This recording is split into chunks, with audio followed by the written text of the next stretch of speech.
DraftKings.com. We love you. Why do we love you? There are many reasons. First of all, like it or not, summer's over. It's football, full time. Here we go, football season. A lot of fantasy drafts happening this week for the guys who are in the league. That's it. Their draft is pretty much done. But not at DraftKings, because you draft a new team every week. And this first week, it's a biggie. It's the biggest fantasy football contest ever. $10 million. Ever. So, there's never been one bigger than this one. In the history of fantasy football leagues. First of all, $10 million in prizes are up for grabs, including $2 million for first place and $1 million for second. 1 week fantasy means no season-long commitments. It's fantasy football on demand. You play where you want, when you want, with the players you want. You just pick up your players, you pile up the points, and then you pick up your cash. Hey, now. Cha-ching. That's it. Yes, you've never experienced football like this. Every game feels like the playoffs, even in this first week. Every broken tackle or spectacular catch could take you closer to a $2 million prize. This isn't fantasy football as usual. This is DraftKings.com. Welcome to the big time. Here's what you need to do, though.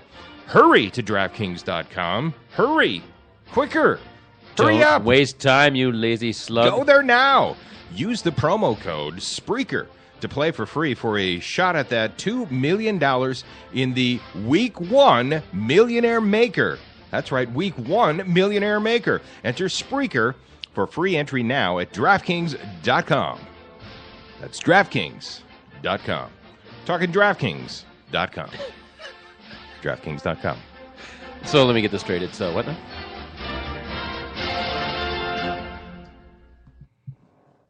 Congratulations. You found the Twin Cities Hit Show. Very well. Where do I begin? Ladies and gentlemen, can I please have your attention? You're lucky to be here. Thank you, sir. Reach for this one. And now, a real hit show. You are the last of your kind. Live from the Twin Cities. You are the only one who can bring balance to a world at war. It's the Twin Cities Hit Show. But some will stop at nothing to destroy you. Let's get this hit show started.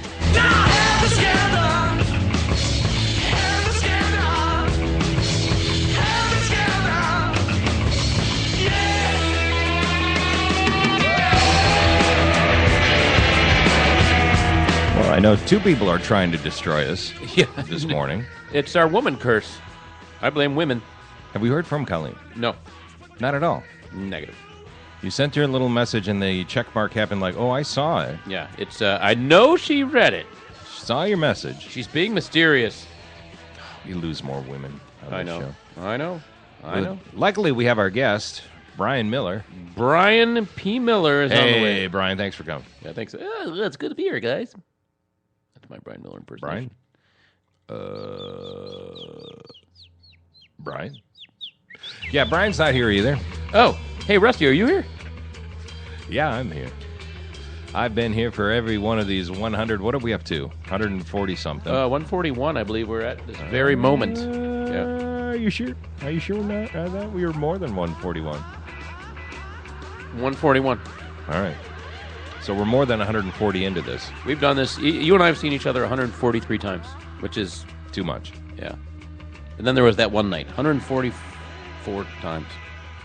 Japan flooding. Wow, looking at the studio monitor. Look at that house just floating away, and these people are riding on the house. Oh, they're getting airlifted. Man. Oh, yeah, but on a personal level, now the price of sushi's going up, so great. Oh, yeah. What are they thinking over there in Japan? They have some bad luck there lately. This will be fun. We'll see if anyone shows up besides you and I on this this hit show of ours. Here's the thing. You and I are like a delicious cake. When Bryan Miller and Colleen Justice show up, it's like a little bit of frosting. But this is a delicious, thick, red velvet cake. When's the last time you've eaten cake without frosting? Never. My chair. This chair is a different That's chair. That's not a chair. You are a gassy mofo. What did you eat last night? I don't know if you can. It's like that Paul Rudd interview. Sorry, it's a chair. This chair sits lower than I'm used to, and it's making fart noises every time I adjust myself. You sound great. You look great. Anyway, Brian, he's kind of a big movie guy. He does reviews and such. So I've actually kind of geared a show towards some chatter and conversation with movies. And when in doubt, punt. No, it's not going to work. We could, how about if we front load the show with the other crap? Here's how I feel right now. This is how I feel. I want to tell you my secret now.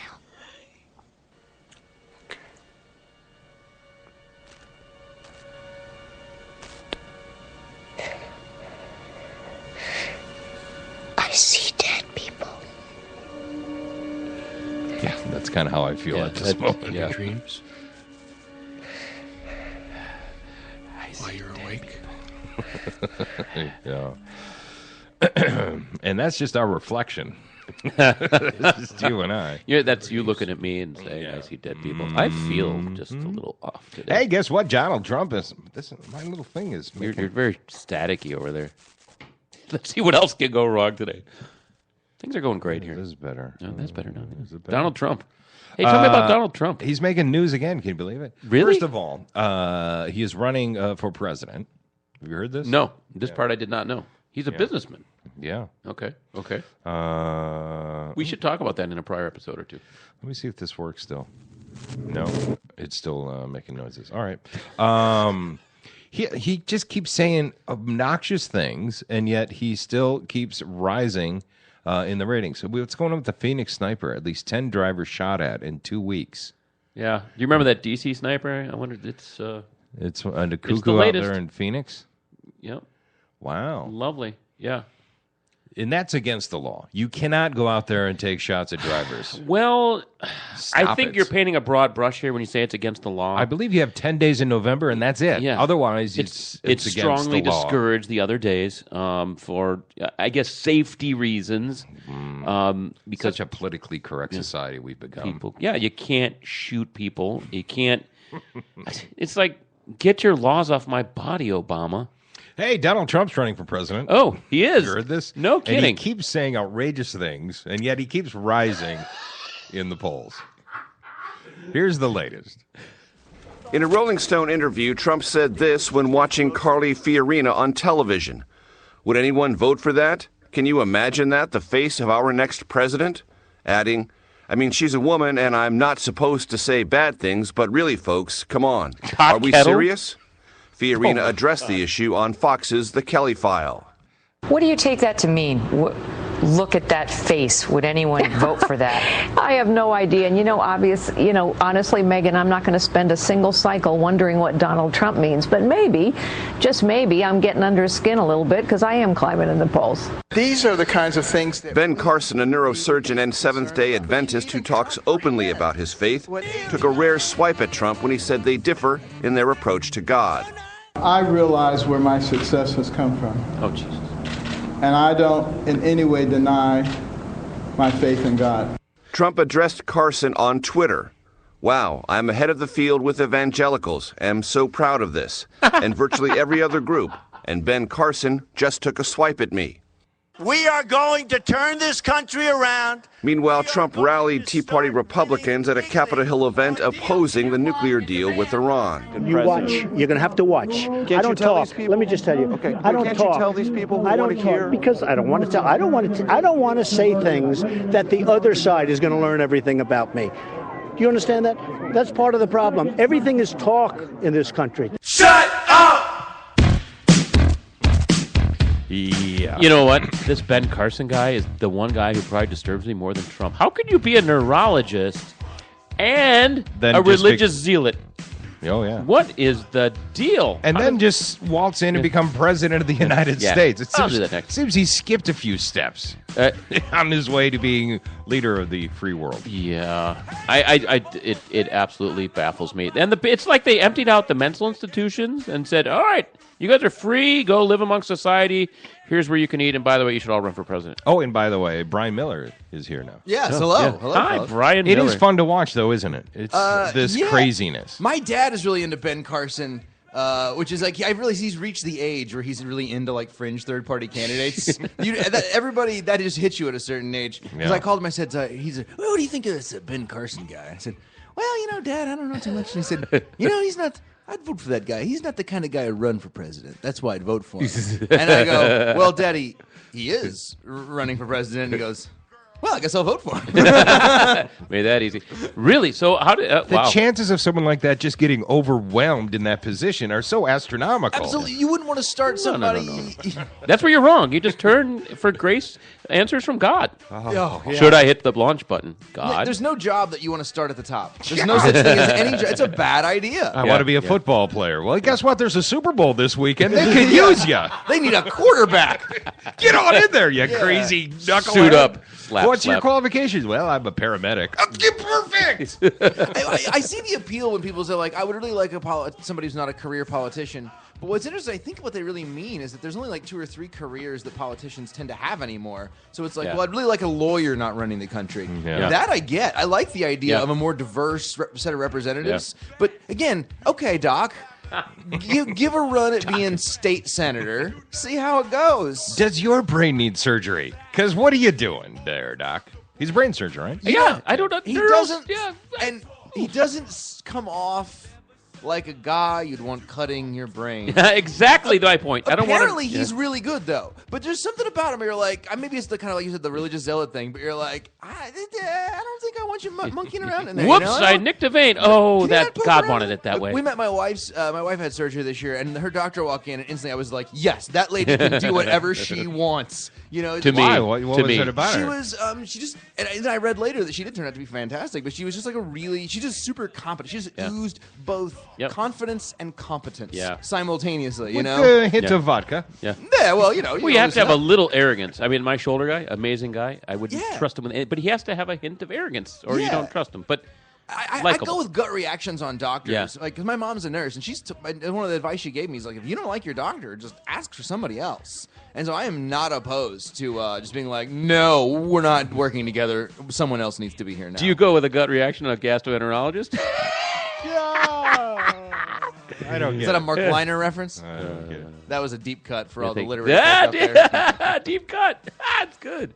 Comedy. That wasn't even a punch-up. That's right. Your hair looks good. Have you done something to do with your hair? Are you just fermenting a little bit or something? Yeah, I walk into a studio one time with dyed hair, and everyone's like, oh, did you dye your hair?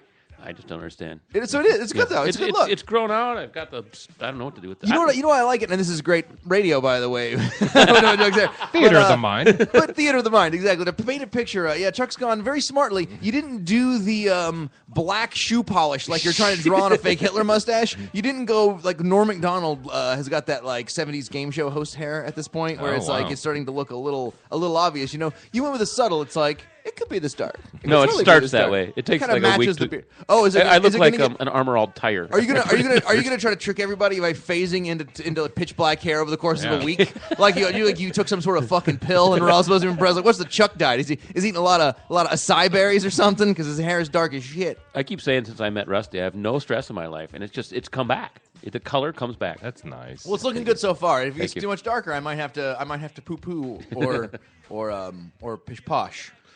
Why doesn't Donald get an actual haircut? Why does he just It's even such if a it, weird he's trademark, so like isn't it? It's my hair, pull it. Okay, well it doesn't make it better. You know, I think he thing. surrounds himself with yes men, and none of those people would say, Donald, just so you know, everyone thinks your hair is ridiculous. It's not funny. It's not a trademark. It's nothing. It's ridiculous. By the way, did you hear about this barber shop out east? Check this out. A Pennsylvania barber shop is under scrutiny this morning after refusing to serve a woman. Barbieri is located near Pittsburgh. It bills itself as a high-end gentleman's barber shop. Awesome. Where men can enjoy a haircut and a cocktail, and maybe a couple of beers. But when a female customer asked for a short style known as a fade, she was told the staff didn't cut women's hair. So she filed a gender discrimination complaint with the state after an investigation. Barbieri's owner got slapped with a $750 fine. Here he is. I didn't really consider it a discrimination thing so much as, you know, it's a barber shop, you know. Like, I'm not opposed to doing women's hair, just not in this shop. And I want to open up a shop to cater to them. And then no men will be allowed there, and they'll have, you know, all the champagne and whatever mimosas they want. What if they... Why is she trusting that they even have the training to cut her hair? Well, I guess she wanted a fade. I mean, I don't know. I don't understand why there can't be I'm okay with there being a women's only barbershop. Like, it's like Curbs, right? The women's only gym. Yeah. That's a great idea. Yeah. That's of course. That's an awesome idea. Have it. Have at it. And I get the whole we're not allowed to acknowledge gender anymore. But sometimes it's just nice to be around a bunch of dudes. And you can't. That's like a classic old dude place. You know what? So just if this woman threw in Jesus somehow, future President Huckabee would be out front demonstrating. Oh, Jesus said I should get my hair cut here. Kim Davis actually looks like homophobia. Like if homophobia sort of took shape like a gas cloud and then gradually like took form and solidified like a Clive Barker horror movie, it would look exactly like Kim Davis. Was that the photo of her husband we see? The big lumbering Which guy? one? She's had many of them. Really? She's had four. Four, I think. Yeah, she's on her fourth. Yeah.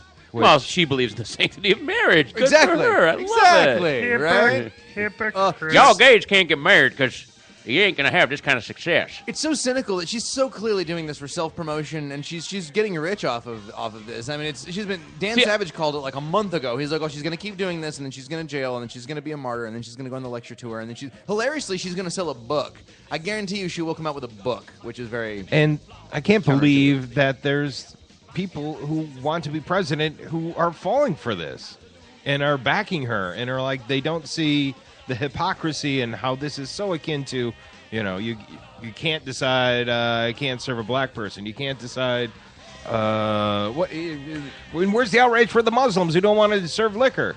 If she doesn't want to give haircuts to gay dudes because they're dudes and there's only ladies in her shop, I mean, I guess I can go with that. But anything farther, she's just a person who's not doing her job. But her job is not to decide. She's like that's like Right. saying your secretary is making all your decisions. She's there to stamp the fucking paperwork. Well, Rusty had it down. He compared it to the Muslims not ringing pork at the cash register, taking liquor in the counter. Oh, yeah. I mean, You can't decide I'm uncomfortable with the black race and I don't want to serve you. Yeah. No, That's illegal. Yeah. So is this as illegal? should it be? Yeah, Yeah, but exactly. she's turning into a legal argument, or she's not even turning into a... No, I mean- there's no legal footing. That's why she went to jail. Right. My But confusion she's is why trying to- Ted Cruz and Hucklebuckle, who are running for president, don't see this as a black and white issue.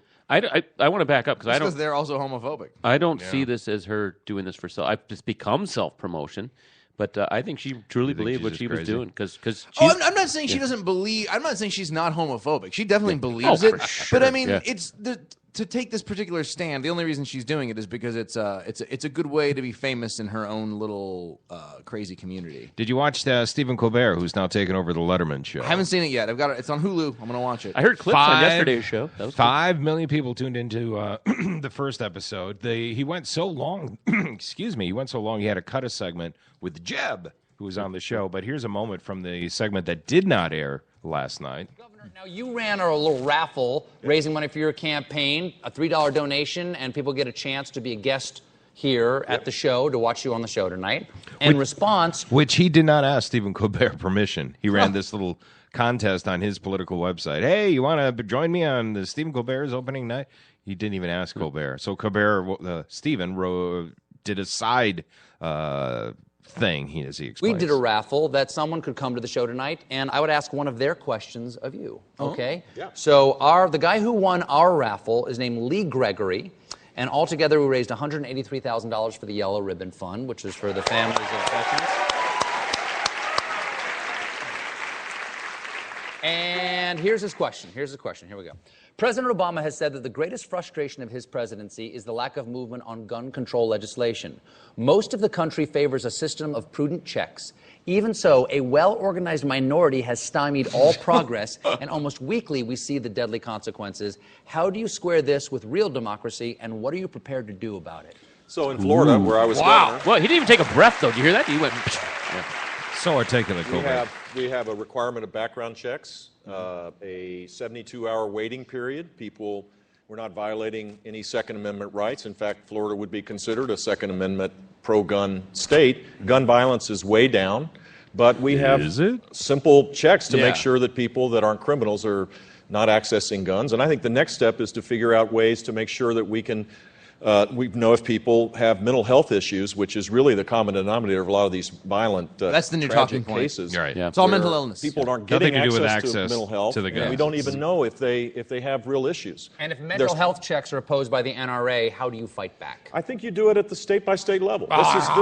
This is the greatness of so our I country. take no Tell you what, Vermont's a lot responsibility different. for it as your Vermont actually is presidential the most candidate. pro-gun state probably in the country, believe it or not. But New York City's a lot different than rural Florida and vice versa. So why would you want to impose national gun laws on top of because every you do that with circumstance seatbelts and speed Well, limits the right and to drinking age. Well, yes and no. Yes and individual no. firearms Tied to highway funds like the drinking age. Exactly. That's how they do it. Constitution. Yeah. So shouldn't the Exactly. way Thank that God. be applied also be national? No, not necessarily. In So fact, if I national go to Florida, problem. I'm living by Florida's laws, not by New York's that's- laws, and I should just basically roll the dice There's- if I feel like that's not a safe thing there's to a do. 10th Amendment to our country. The Bill of Rights has a 10th Amendment, which is that powers are given to the states to create policy, and the federal government is not the end-all and be-all. That's an important value for this country, and it's a federalist system that works quite well. Well, thank you for answering Lee Gregory's question. appreciate Lee, I it, hope Lee. you liked it.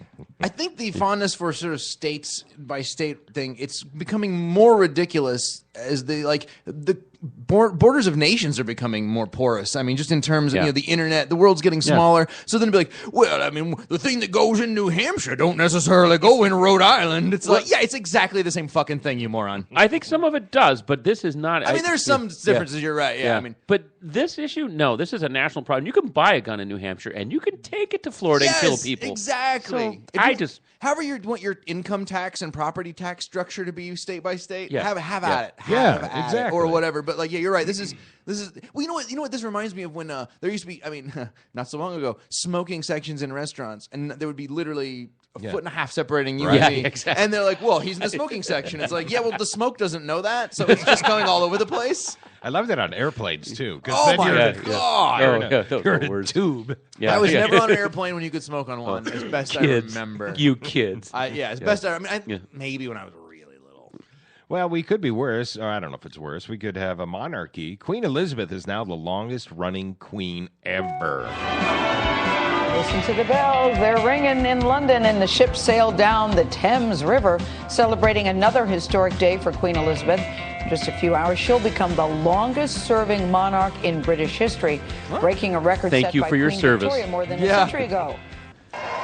That's going to piss off all the dead queens who actually did something. 216 days on the job, you learn a thing or two about how to do it. Like, yeah, I got my And if goddamn you're head small, cut off. What did you do? Purpose is to be seen, wear bright colors, a big hat, and smile. I'm still a not lot. convinced she's And not a if you're man. queen who's She looks like a supposed to be man. She's above always looked like a politics, man to me. above all She looks like say Mrs. almost Doubtfire. nothing. She's British, man, you know. The Queen doesn't only understand the job. Royal author Robert Hardman She had says the accent. she defined it.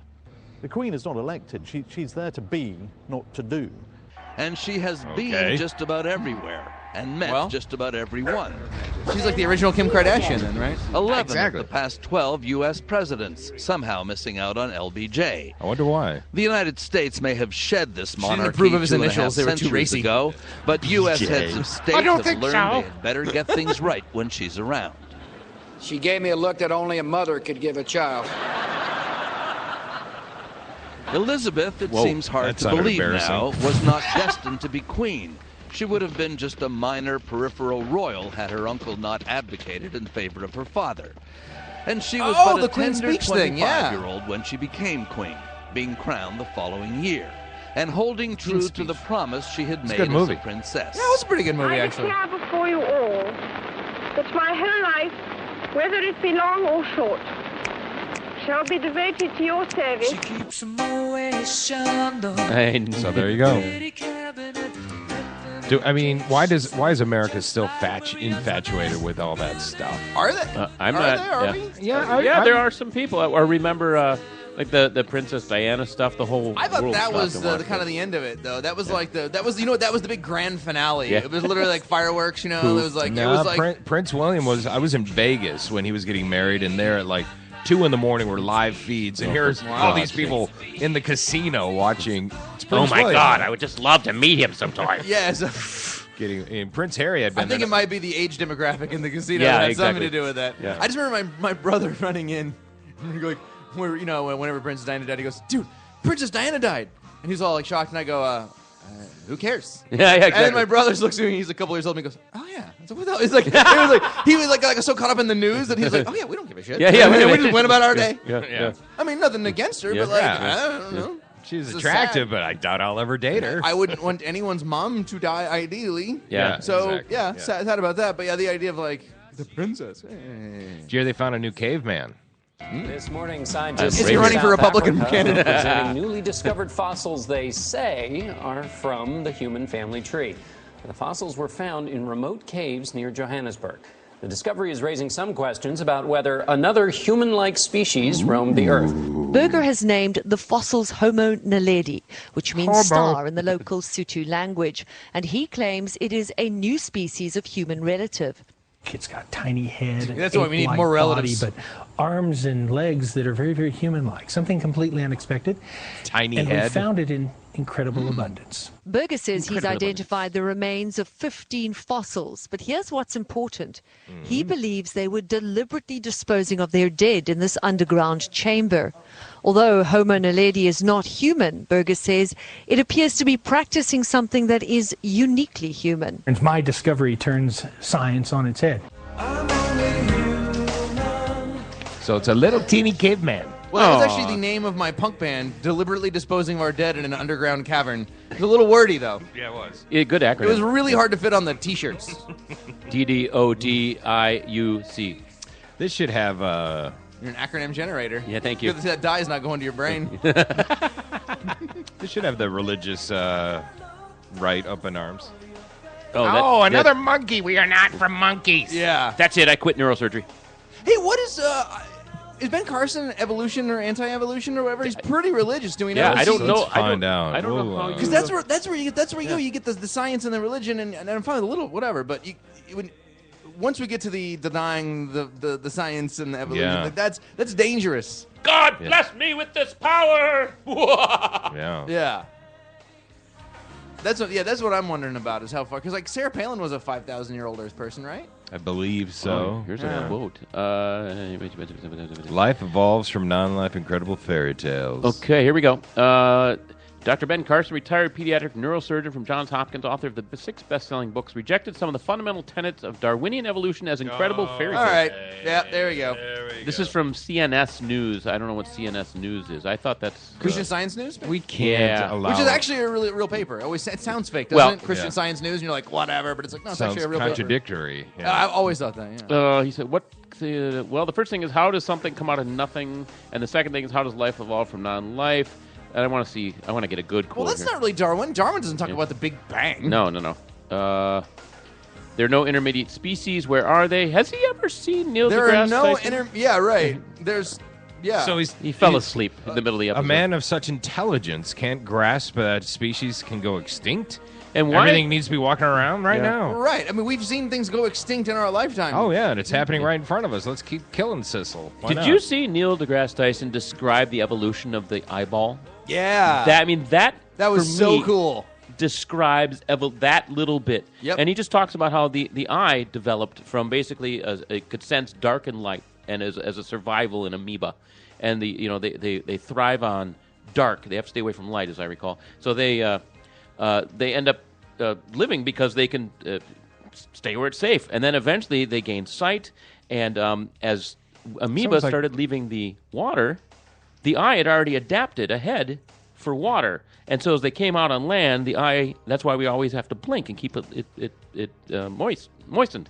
Mm-hmm. So you can't... DeGrasse Tyson, I'm not going to blow you out of the water, does it slightly more fluidly than Chuck. Yeah, way more fluid. But he doesn't he also has a script. It's like 2.5 minutes, though. Yeah. It's like a quick thing. Yeah. It's an amazing clip. It's worth looking up online. It's very cool. Yeah. What happened to Ben Carson's eyesight? I mean, that's here's what set me off on this. He said, well, why would you have to go and completely change the motor, the chassis, and all the infrastructure because you're creating a different model? Well, DeGrasse Tyson describes this exactly. Yeah, exactly. I think it's a great microcosm of the whole process. Allow him to have access to the weapons. This man. Take away his scalpel. You talk about a big shakeup in our Starkey company, the hearing aid people. No more benefits? Well, check it out. They showed up to work this morning, and they found out last night some of the top dogs got fired. Oh. Oops. Well, there's still a lot of mystery this morning surrounding that firings of the 4 top executives from Minnesota's largest private companies. Yeah, Starkey Hearing Technologies in Eden Prairie is where this went down yesterday morning, but the company really isn't sharing much information about what is going on. Quite startling to see such a huge shakeup at the top level of Starkey. A lot of questions are swirling around this morning. Starkey Hearing Technologies released a short statement into the terminations, confirming only there's an ongoing investigation. This company, of course, as you know, has a huge presence here in the Twin Cities. The company employs thousands and generates close to $1 billion in annual revenue. The Starkey Foundation Gala is the envy of fundraisers around the world, but this time Starkey is in the limelight for another reason. Employees were greeted at work Wednesday morning by a shocking and unexpected email. Under the memo titled Investigation, it announced the firings of 4 top executives. President Jerry Rosichka was led out by security. Chief Financial Officer Scott Nelson, VP of Human Resources Larry Miller, and Operations VP Keith Guggenberger were also terminated. There are some rumors circulating about financial wrongdoings, mismanagement, but of course none of that has been confirmed. For the record, I use Siemens as the name of my hearing. You have Siemens in your ear? Yeah, yes, I do. Thank you. That happened to me once. I'm feeling nauseous. That happened to me once just because I turned my head at the wrong moment. I'm feeling nauseous. I think I'm in the first term. Yeah. I think, you know what, I think the problem with Starkey Hearing Technologies all stems from that new slogan they got, we have AIDS. Ever since they came out with that, it's like the whole company's gone to pot. They're like, yeah. I always wanted to have a hearing company just to call it. Did I? That was not funny. I wonder if it's... Did I hear you correctly? What did you just say? The investigation, I wonder if it's like a Jared Fogle type thing, or it's like financial. They said CFO. I wonder if it's, some mismanagement. Yeah, but Nothing. 4 people involved. Yeah. Nothing. All it says is there's an investigation. That's from the Minneapolis St. Paul Business Journal. They got that AIDS money. Yeah. Hey, we are beyond our little break time here. We're going to take a break, and then what do we have to talk about after? I promised movies on Twitter and Facebook. All right, we'll do a Let's little. do that. We'll do a little movie thing when we come back. All right. So I made my list of the top 6 best movies of the year the other day. We can talk about it. All right. The Twin Cities Hit Show. We'll be right back.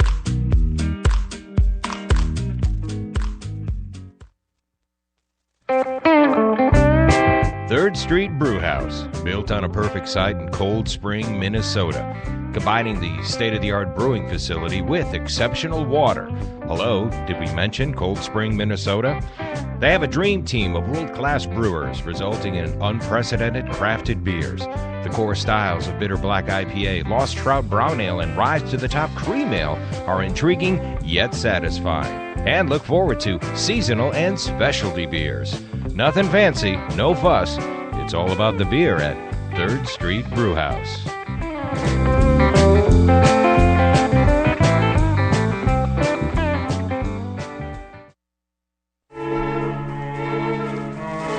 MacMen. Don't let your computer problems drive you mad. We are MacMen, Minnesota's premier tech consultants and problem solvers for Macs, mobile devices, troubleshooting, training, and much more.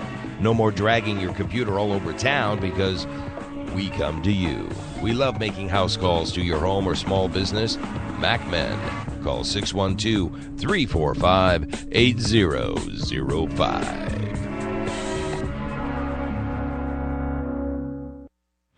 The one and only Chart House. Your destination, whether dining for 2, drinks with friends, or making up for that night with friends. Join us at the Chart House for brunch, dinner, or drinks. Hi, I'm Josh Rupert, and I'd like to invite you to my restaurant, and I'll buy half your dinner. Go to charthouserestaurant.com to find out more. Visit charthouserestaurant.com today for your special offer. And then come visit Chart House in person. Your table is waiting.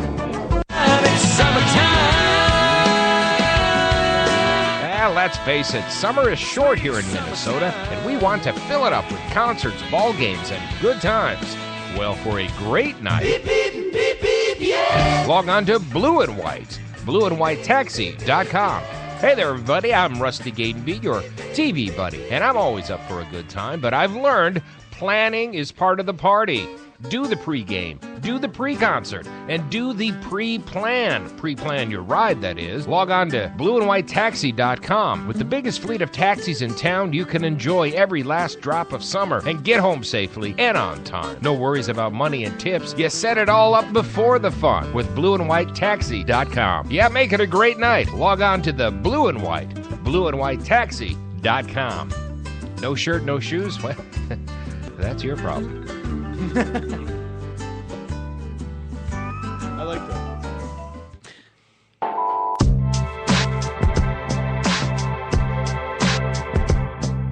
You're listening to the Twin Cities Hit Show. Say it fast 3 times. We just dare you. Time's gone inside out. I always like someone who's heard that ad for the first time and they laugh at the no shirt, no shoes. Well, that's your problem. Yeah, I mean, I've heard it 8,000 times. That's funny. That's good. And I do feel like I need to change it because it's talking about summer.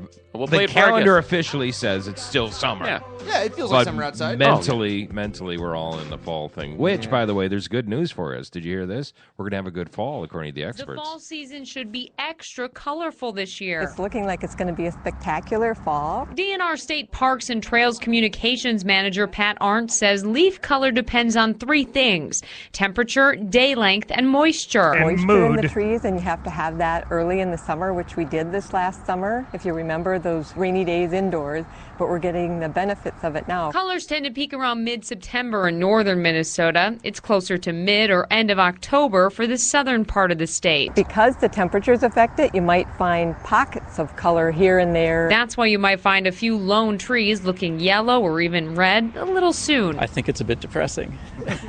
It's too early in the year for it. The DNR keeps a peak color tracker online so you can know exactly where to go find the best colors of the season. With no signs of drought in sight, the leaves should be a sight to see for the next 8 weeks. The falling leaves. You a fan of fall here in Minnesota, Brian? I suppose I am. I suppose I am. You seem hesitant. This is as Garrison Keeler a topic as we've ever gotten into. It's like, let's have a 15-minute discussion on this slow changing of the leaves as all the young people kill I themselves. love the people who go, I love fall in Minnesota. I'm like, really, those 3 days, maybe? You know, I'm such a summer guy. I'm from Kentucky. I like the heat. I like it hot. Yeah. My favorite thing is to sit in my underwear and work and then my desk and with no air conditioning, just write and sweat. I get so much work done that way. It's like, Gross. I don't know. Yeah, I know. It is. My wife comes, she's like, you look hideous. It's like, I wrote 12 pages today. No, seriously, don't take this the wrong way because you make me sick. Oh, I got a fine figure. You'd love to see me in my skins. Feels like you're getting a workout while you're actually just sitting on your ass. That's the one thing that I'm like, yeah, Hunter S. Thompson. Me and Kentucky guys like to sweat and write. Every picture of that guy you ever seen, he's got his shirt off while he's writing, and it's hot somewhere. Do you have a pipe and a fedora or whatever you wear? Nah, I don't smoke, but you could chew on it. I could chew on it. I love Hunter S. Thompson. I love that clicking sound of you chew on the pipe.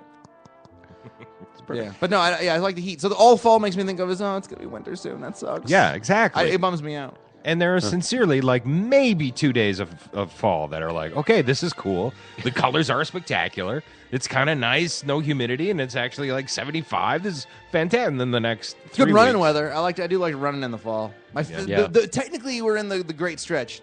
Sunday is theoretically the best day of the year, which is the warmest day it'll be during football season. Oh. So it means you get to get up and go for a run and then watch 9 hours of football. There you go. You said you did, first of all, tell us again about your movie reviews. They are seen, and how can we find them? CarbondaleRocks.com is the website. It's the nightlife in Carbondale, Illinois. Like the city pages of Southern Illinois. Been writing for them for 17 years now, I think. Wow. Yeah. And you said you just did your best movies? Well, I just did it on Facebook. I was thinking how we're well over halfway through the year, and I felt like it's been a pretty weak year for movies. So I was going to try to make my 10 best. Like one of the biggest at the box office, though. Yeah, but that doesn't mean anything. Yeah. Jurassic World was the most successful movie of the year, and it sucks. Yeah, agreed. It's terrible. Oh, all the blockbusters. There have been worse movies. Yeah, than there have been worse. There have been worse traumatic brain injuries too, but that doesn't mean I want to Hey. get whacked in the head with a tennis Hey, racket. watch Hey, it. you know I love the hair. You know I love the hair. It's only traumatic for what it's doing to my eyes. Well, here's how much I value his opinion. I saw the Dowdle Brothers movie, which you and I interviewed the director, or you interviewed the director, and I filmed. And which one? The Dowdle Brothers. No Escape. Yeah. Oh yeah. Owen Wilson. Yeah, that's how I felt in that theater. I went. Yeah, I asked him his opinion because I want to get his take, and I didn't just get I got like a diatribe, which is what I was looking for because I knew you would. And yeah, I was really happy that your opinion and my opinion were closely aligned. Yeah, that movie was offensive as shit. Yeah, it was offensive. It was. Someone else said that. No. I actually, I was being too kind because of the Donald. I was like, Minnesota, go see him and support our Minnesota guys. I put myself in Owen's position as a parent, and I was actually feeling some of what that character was I was feeling. fine with that. That part was good. And the first half hour or so, I was like, okay, this is pretty intense. And I really liked As Above, So Below, their horror movie that they did in the catacombs of France like a year ago. I thought that was really great. And I don't think anybody intended this to be like a racist movie. Yeah. But they literally, the worst thing that they did was that they didn't want to set it in a real country because they didn't want to offend anybody. So then they set it in a Southeast Asian country. So everything became like, those Asians. Like it became decontextualized. And then they literally, because they didn't want to show too much, they like put bandages or like scarves over all the faces of the guys. Good point. So then you've now rendered all the villains. They're all just faceless foreign people. The only people who have speaking parts are shouting over the barrel of a gun that's pointed at children. And then they tell you that it's on the Vietnam border, which means it can only be Laos or Cambodia because it's clearly not China. I didn't even think of the geography of it. Giant mismatch of the ideas. escape to Vietnam. And then they just have them do increasingly like, let's have them try to rape Lake Bell because it turned them into such like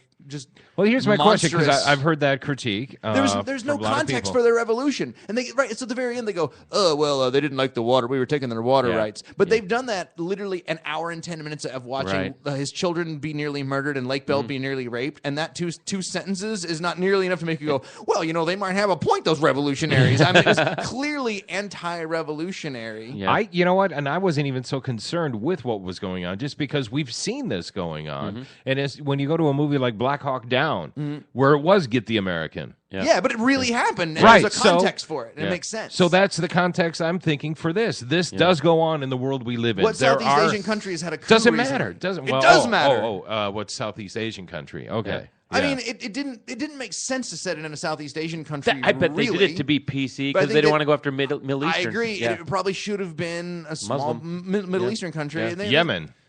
Or Yemen or something. Yeah, man. But here's the thing: they should have picked a real country. If they wanted to do Argo, Argo-style thing, but like the Argo worked because that happened. Yes, in fact, they wanted to do a popcorn. Argo meets Mosquito Coast. Yeah. You can take those two movies and smack them together, and you get No Escape. Yeah. And I thought Pierce Brosnan's character was fluffy. I mean, Pierce Brosnan's character came out of a very different, much better movie. Right. Yeah. Right. He came out of a fun version of that movie. Yeah. With him wanting to go to the strip bar was hilarious. Yeah. Basically, he was like, he was like if James Bond had to quit because he was into underage prostitutes. Pierce Brosnan is in one scene. It's fun. He's gone for an hour. The movie gets just awful, and then he shows back up, and it's fun for about a minute and a half. And then and just in case you hadn't learned to hate the foreigners yet, the faceless, nameless, contextless foreigners, the foreign guy puts a gun in a little girl's hand and then points it at her dad's head and is doing like, diddy mow, at her dad's head. And I was literally that's right. Fuck this. I wanted to go eat a bowl of pho and tip double just to apologize for my fucking people.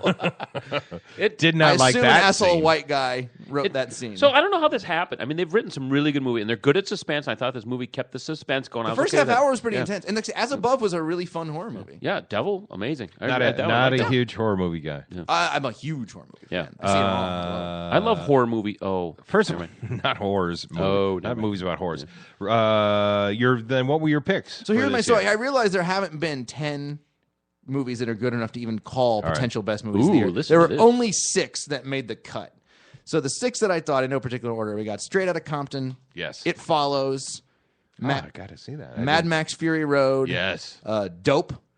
Didn't see that one yet. Loved it. That looked good. I forgot about it. Yeah. That was a sleeper of the year. Inside Out. Oh, sure. Great fucking movie. And I threw in a Mission Impossible 5 stupid subtitle. Loved that one too. The only movie this year that was other than Mad Max that was just fun. Spy was fun. You know what? I had a little cut of movies that didn't quite make it that I just don't think are. I just can't. And Spy was one of them, but it was really fun though. Spy, Ex Machina, The Duff, Furious 7, Tomorrowland were my. A lot of people hated Tomorrowland. I know. I enjoyed it. It was a very flawed movie. Oh, never saw it. Very flawed movie, All but right, it was so- fun. And oh man, that shot when they first go into Tomorrowland and like the really long tracking shot where you kind of follow. Yeah. That was like one of the coolest, most imaginative things I've seen in a So while. here we go. We're going to do. We did this with Brian's Up with Music. We are going to do a bracket here, movie against movie. Oh, sure. And we're going to have you pick which of these 10 will make it to the top. Which Okay. will make it through the championship. All So right. in the first round, we have in this corner. Oh, The Godfather. Yeah. Right? Sure. It's going to be hard to beat this one. In the other corner, it's actually kind of a pair. Well, it is a pair of Marlon Brando movies. You don't understand. I could have had class. I could have been a Elliot competitor. Kazan, water on the waterfront. I could have been somebody. So which one goes to the second round? It's a great movie, but it's no Godfather. So The Godfather goes ahead. It has to be The Godfather. All right. Now, still in the first round, this one. Singing in the Rain? Not a musical fan, but it is like one of the great all-time musicals. All right. Gene Kelly, classic scene. Some great music. You know what's also another good song that's in there? Donald O'Connor. Make 'em laugh, make 'em laugh. Just like the run up the wall and flip. And Oh, all that yeah, that's stuff. amazing. Yeah. What's this one? That's from Singing this in the is Rain. from Singing in the There's Rain. another one. So going up That's what I was against. Oh, Casablanca. No Casablanca, question. going I mean, true. That might be just my bias against musicals, but Casablanca's so great. It is. So great. It is a better movie. All right. And now, still in the first round. Don't recognize this theme? It's John Williams, right? No, older. No? Here, I will help you out. You go. Oh, Gone with the Where Wind. shall I go? What shall I do? Not a huge fan. I like the book a lot better. I don't give a damn. And then he puts his hat on, Clark Gable, and walks off into the fog. Not a big fan of the movie. I mean, it's Yeah. obviously it's a good movie, but And it has so many lines that even if you haven't seen the movie, which is one of those movies that has the intermission, like you're at a Broadway show, Yeah, and the it's long theme as plays. hell, yeah. Yeah, but the cinematography is so great. It, But well, the book is the most amazing book that I threw it across the room 2 or 3 times because it was so disgustingly racist that I was just furious while I was reading it. But it's very interesting to read that perspective on the South. But it's like every now and then I just had to vent and I had to take it out. I took it out on the physical book. I would kick it and stuff. Here's another famous. After all, tomorrow is another day. I mean, it's just like a soap opera. Yeah. After all, tomorrow is another day. Yeah. Well, it's a different era. You could get away with this. Well, kind and of at that time, stuff, Technicolor was an event. To see Yeah. a movie Yeah. in Oh my color gosh. like that was To amazing. go to the movies at all, I Yeah. mean, was a huge deal. Yeah. And then it ends with. When it's all over, I'll never be hungry again. Yeah. No, nor any of my folk. If I have to lie, steal, cheat, or kill, as God is my witness, I'll never be hungry again. And obviously, I've kept that promise myself. I've heard an interesting argument. This isn't my idea. It was somebody else's. That Scarlett O'Hara was basically the only anti-hero in American literature, female anti-hero in American literature for until 2 years ago. They just didn't make female anti-heroes, and I was Yeah. like, that's a really solid point. All right, still in the first round, Gone with the Wind up against. I have a deep hatred of this movie. Wow, now you're in a But this quandary. is super personal Really? because it's not based Who on the was quality she? movie. What did she do to you? It's basically that, Yeah, right? yeah. I went to a daycare when my parents were divorced. They both worked. I went to daycare every day, and it was a Wizard of Oz kind of themed daycare. Oh. And every single day for 2 years, we had to watch the fucking Wizard of Oz. Oh. And I became when I saw Clockwork Orange, I remember Yeah. thinking, oh, like the Wizard of Oz. Yeah. They wouldn't let me, because they didn't want the kids wandering off doing other stuff. I'm like, can I go read a book? I'm like, watch the Wizard of Oz. And so that's horrible. It's like I had I was forced to watch it so many times that I Yeah. can't. There's nothing about it that I can experience. It's like you ate something and you threw it up, and now Yeah. it's all you can ever have that reaction. Oh, that's hilarious, but it's horrible. Yeah, so it's like, See, I in my recognize house, a it's the classic. opposite. I said to my kids, you can watch whatever DVD you want, but this one we watch once a year, and that's it. I think that's a great idea. I think I do that with it's like a couple movies. Like It's a Wonderful Life, I watch every year, and that's the max I think you can do that. Right. Or even because that's how I grew up watching it, and I do that same with Rudolph. They're allowed to watch Rudolph once. I think that's great. If you can watch Rudolph and the Grinch in June, it don't mean shit. Right. Or ad nauseum. Just grab it willy-nilly all through the month. No, it has to be a sit-down moment. This is it. And then it's done. And Confession, I've seen very few of these movies. I'm not kidding. I'm a huge Christmas nut. Yeah. You're going to push... because I'm Jewish. That's nice. I'm guessing you're going to push... That's You are? nice. Yeah. I didn't know that. Yeah. I'm a big Christmas guy. Well, you can come over to my house and I'll show you how it's done. So I'm guessing Gone with the Wind will make I'm going to go Gone with the Wind just because personal. All right. Still in the first round. This one... What is it, Major Lawrence, that attracts you personally to the desert? Never seen it. Clean. You've never seen? Never seen Lawrence of Arabia. Wow. It's one of my. It's one. Everybody's got a couple of. Like, what's the biggest movie you've never seen? Like the most. Like the. I've never seen Star Wars. There you go. That's a great example. I've actually seen I don't know. Because I don't know. I spent a long period in my teens all the way through college years devouring movies like 3 a day. Yeah, me too, but I just... And I went through the AFI list and made sure I saw 100 of those. Oh, sure. Yeah, see, okay, so here's my question. Take it out of context. Imagine you haven't seen any of these movies like me, because it reminds me of Saturday, long afternoon, rainy days. I don't know why. Same kind of reaction. I've seen Bridge on the River Kwai. Like, I know my David Lean, but I just haven't seen that one. But if you went back and watched these, how would you, now, having seen all these amazing movies since then? I got to go see Lawrence of Arabia when it was re-released many years ago at the Cooper Theater. That's how long ago. That's how it should be seen. That's a big screen movie. Yeah. It's part of the reason I've never seen it, by the way. Is like part of me is like, it's not going to be... quite right. And I dragged my then wife to go see Gone with the Wind the same way when that was re-released to the theaters, and that was cool. Yeah. So do they hold up? It is a different. You really have to slow your heartbeat down. Yeah, the pacing of those movies is really slow. Theatric. I mean, like Rusty said, it's almost like a play. Well, the train. I mean, I've seen it. The train takes forever to get there. This has an intermission as well, where they played the music. So to Bridge Over the River Kwai have an intermission where they played the music. Yep. All right, so Lawrence of Arabia, you can't quite vote, but it was going up against... Oh, it was never... No movie was going to beat this. This is maybe my all-time favorite movie. All right, so Citizen Kane. I was a newspaper editor, man. We used to quote that around the news. I think whenever it was a really bad day, I always go, I think it would be fun to run a newspaper. That was like our... I haven't seen this. That's one I do want to see. Oh, it's so... Listen to this. Great. As Charles Foster Kane, who owns 82,364 shares of Public Transit Preferred, you see, I do have a general idea of my holdings. I sympathize with you. Charles Foster Kane is a scoundrel. His paper should be run out of town. A committee should be formed to boycott him. You may, if you can form such a committee, put me down for a contribution of $1,000. My time is On the other hand, I am the publisher of the Inquirer. As such, it's my duty, and I'll let you in on a little secret. It's also my pleasure to see to it that decent, hard-working people in this community aren't robbed blind by a pack of money-mad pirates just because they haven't anybody to look after their interests. I'll let you in on another little secret, Mr. Thatcher. I think I'm the man to do it, you see. I have money and property. If I don't look after the interests of the underprivileged, maybe somebody else will. Maybe somebody without any money or property. Yes. And that would be money too and property. bad. Well, I happened to see your financial statement today, Charles. Oh, did you? Now, tell me honestly, my boy, don't you think it's rather unwise to continue this philanthropic enterprise? This Inquirer that's costing you $1 million a year? You're right, Mr. Thatcher. I did lose $1 million last year. I expect to lose $1 million this year. I expect to lose $1 million next year.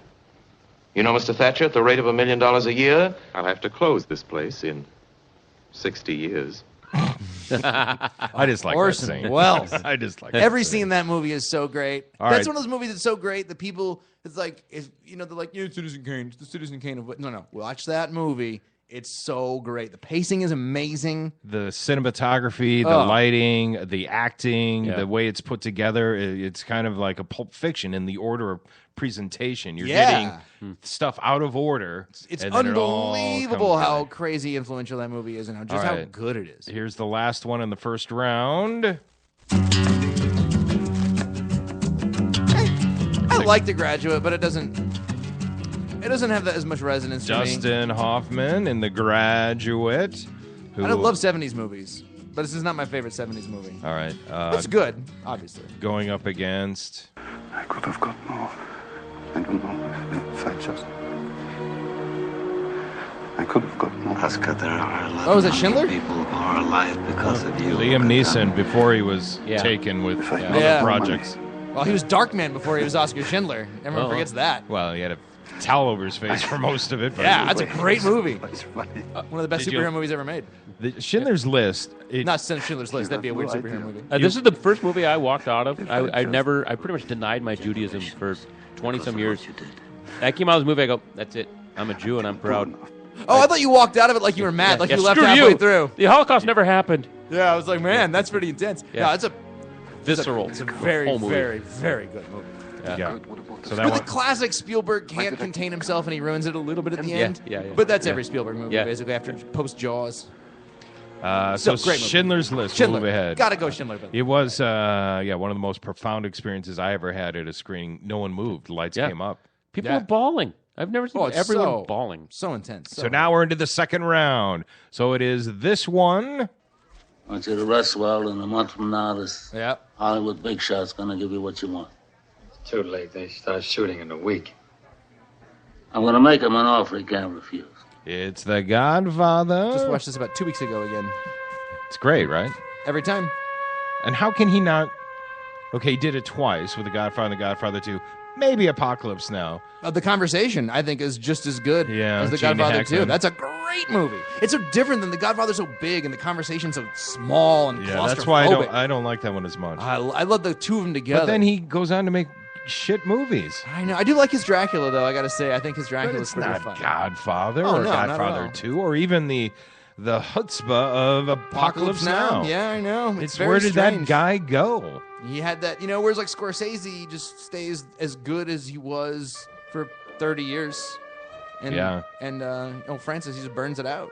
So The Godfather up against.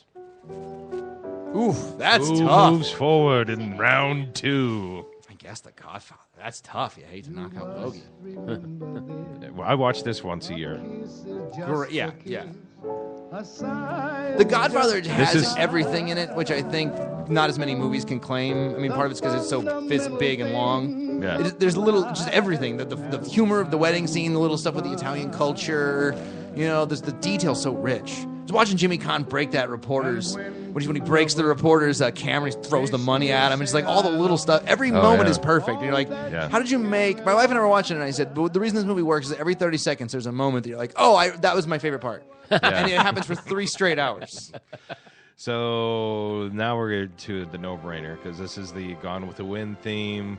And Gone with the Wind going up against... Ain't nobody beating Orson. And Schindler's List goes ahead. So now we're into Schindler's List has to go up against The Godfather. I could have got more. I don't know. Who goes through? I think you got to go The Godfather. Sticks the landing better if nothing else. Anti-Semite. Hey, ask Corey Adam. I dislike Italians as much as any race on this planet. Mobs actually happened. The Holocaust, no.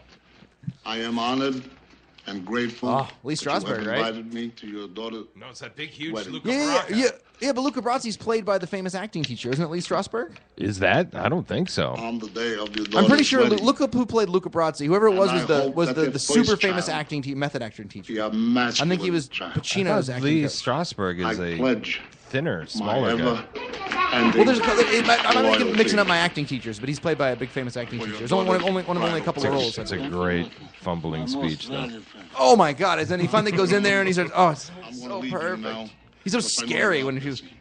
So, Godfather beats Schindler's List. Okay. Casablanca has to go up against Citizen Kane. Citizen Kane. Citizen Kane goes through. Wow. So now we're getting down to Citizen Kane or The Godfather. 1 second. Listen to this. Mike, you don't come to Las Vegas and talk to a man like Well, this is Mo Godfather Green 2. like that. Oh, is it? Yeah, this is Godfather 2. Fredo. No. Michael 'cause never goes to Las Vegas. In the Mo Godfather Green 1. gets... He said you never come to Las Vegas. But don't ever take sides with anyone against the family Nope. again. See, he's already in full. He's already in Don Corleone mode. He doesn't talk to Fredo like that. No, because then they go to Robert Duvall, and he says, "You do something and talk to the Godfather." And he says, no, the Godfather's incapacitated now. Is this from the very end of the first one? Yeah. This is when shit starts hitting the fan. I didn't think he went to Las Vegas. Yeah. And then Mo Green gets shot in the Just eyeglasses. watched it. Of course, we watched 2 right after the next day, so I mixed them up. Which 2 is great. Which is better? Oh, yeah, you're 1 or right. 2? Yeah, you can't talk to a man like Mo Green. Mo Green doesn't make it through the first one. You're right. Yeah. Good call. So Godfather. Here's the argument. I think you go. Rosebud. Citizen Kane is the ultimate auteur movie, and The Godfather is a more collaborative movie. Okay, which one is number? I think which goes to the it top of your list. I guess ultimately I favor the singular kind of view of any movies like P.T. Anderson or Scorsese. I like these movies that are like really singular, and Scorsese is kind of a bad example, I guess. But that's why I got to go Citizen Kane. Whereas The Godfather is like a little bit Puzo and a little bit Gordon Willis, cinematographer, and all that kind of coming together. He's more of a wrangler. Whereas like Citizen Kane is like Orson Welles going like, I see this movie in my head. Everybody stand exactly where the fuck I tell them where to stand. Everybody do exactly what I say, and it'll be perfect. But it's hard to pick. I mean, it's one of the other. They're so different. And you have not seen Citizen Kane? No. Should we tell him what Rosebud is just to ruin it for him? No. Do you know what Rosebud was allegedly supposed to be in real life? Was the actress's clit? What's her name? Allegedly Hearst's nickname for his girlfriend's, who's a super famous actress, William Randolph Hearst. It's based on his nickname for her pussy was Rosebud, specifically her clit, and that was an inside joke of Wells jabbing at Hearst. Well, I know Hearst a million times. tried to get the movies prevented from opening, but yeah. Oh, this is great stuff. Yeah. Although there's a really short, great book about the making of Citizen Kane by Pauline Kael called it's called The Greatest Movie Ever Made, and it's just like 100-page like how it came together. It's a great book. So should I tell you how The Visit? You want to hear the twist in that? No, I don't.